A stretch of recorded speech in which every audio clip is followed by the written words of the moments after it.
मानुष जन्म दुर्लभ है, ये मिलन बारंबार। तरवर से पत्ता टूट गिरे, वो मोर न लगता डर।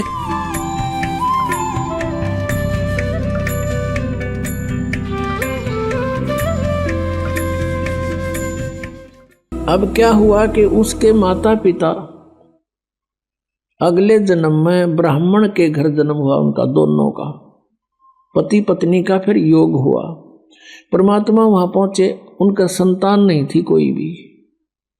परमात्मा उनको 3 वर्ष के बालक के रूप में मिले। सब जगह ढिंडोरा पिटवा दिया, किसका बालक है, मुनादी करवा दी, किसी ने स्वीकार नहीं किया। अधिकारियों से भी बात करा दी कि किसी ने नहीं लिया, तो उन्होंने कह दिया आप ही रख लो। अब 3 वर्ष का बालक, और उनको न्यू कहे। अब माता पिता तो कहना ही था भगवान ने, और कहता बैठा के बैठ जाते जब कभी, कहते आप भक्ति करो, परमात्मा का नाम लो, मैं परमात्मा हूं, और भक्ति करो, मैं नाम बताऊंगा, अपने नाम ले लो।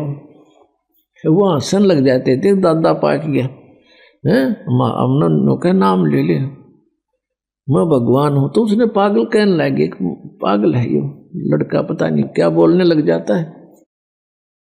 जब परमात्मा ने खूब कोशिश की, 1-2 वर्ष उनके संग रहे, वो नहीं माने तो अंतर्ध्यान हो गए उनके सामने से। अब उनको इतना जबरदस्त बैराग हो गया भगवान का, ये परमात्मा ये तो सचमुच भगवान थे, हमने तो एक बालक माना था। अब ये कर्म बनाव थे, उनकी वह एक तरफ कसक, वो मेडिटेशन बन गया। उनकी मृत्यु हुई इसी कसक में, अगला जन्म फिर ब्राह्मण ब्राह्मणी का हो गया, संतान वहां भी नहीं।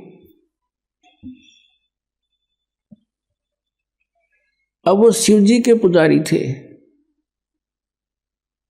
गौरी शंकर सरस्वती नाम था उनका, गौरी शंकर ब्राह्मण का, सरस्वती उसकी पत्नी का, और ये दोनों आत्मा थी सुदर्शन वाले माता पिता।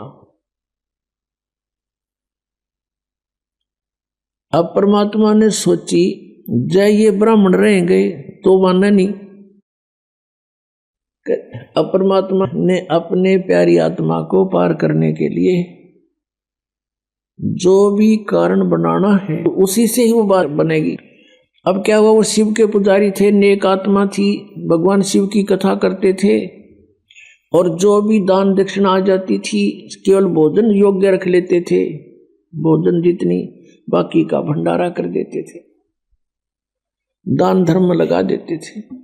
अन्य उनकी बहुत ज्यादा महिमा होगी। अन्य ब्राह्मण जो थे वो उनसे ईर्ष्या करने लगे, क्योंकि लोग गणे प्रशंसा करें और वहां जाकर दान गणा दे कथा में, और वो जो ढोंगी टाइप थे, लोग अनबकाम थे, उनकी महिमा कम होने लगी, वो ज्यादा थे संख्या में।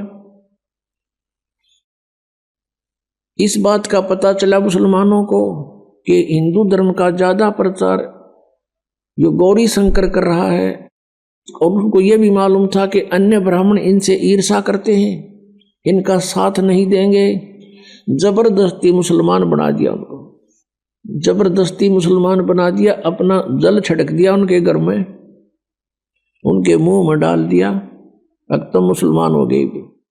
अब वो ब्राह्मण 4 बैठे ही थे, जो दूसरे थे, उन्होंने कहा कि ये मुसलमान हो गया, इनका भाईचारा बंद, इनको गंगा में स्नान करना बंद, ये मुसलमान हो गए। वो तो बाट देखे थे, उनको तो इंतजार थी इसे दिन की। सब जगह ढंडोरा पीट दिया, मुसलमान बन गया, गौरी शंकर मुसलमान बन गया।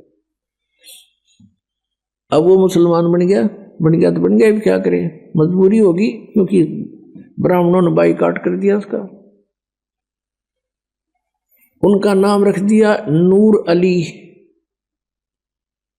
और उसकी पत्नी का नाम रख दिया नियामत। उनको फिर नीरू और नीमा कहने लगे। अब गंगा में स्नान करना बंद कर दिया मुसलमानों का, कि तुम नहीं नहा सकते इसमें, किसी को नहीं स्नान करने देते थे गंगा में, वहां पर मुसलमानों को खासकर। तो उन्होंने क्या सोचा कि अब क्या करें भाई, गौरी शंकर सरस्वती ने, नीरू नीमा ने विचार किया कि पहले तो रोजी रोटी चल रही थी कथा करने से, फिर उन्होंने सोचा भी ऐसा कौन सा आसान कार्य है जो बिना पैसे के शुरू हो सके, हमारे पास पैसा तो है नहीं। तो उन्होंने फिर कपड़ा बुनने का काम सोचा। उसमें कुछ नहीं करना, एक 4 लठ गाड़ने होते हैं, 4 खुट्टे से बस लकड़ी काट लाओ जंगल में। तो वो कार्य शुरू कर दिया।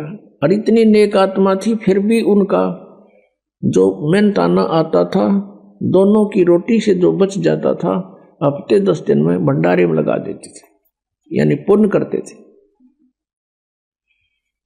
उनको संतान नहीं थी। पुण्यात्माओं, समाज के अंदर हम ऐसी कुरीतियां भर चुके हैं कि आधे से ज्यादा हम उनसे दुखी।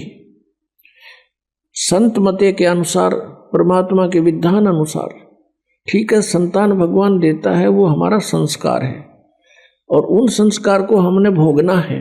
लेकिन परमात्मा की शरण में आप भी आओ और बच्चा ने भी ला दे, तो फिर परमात्मा के भी टॉप आवर्त है। पूर्ण परमात्मा के पास, कबीर भगवान के पास एक ऐसी शक्ति है कि वो हमारे संस्कारों को चेंज कर सकता है। अन्य भगवान ब्रह्म पर ब्रह्म यहाँ तक कोई नहीं कर सकता, ना ब्रह्मा विष्णु महेश कर सकते।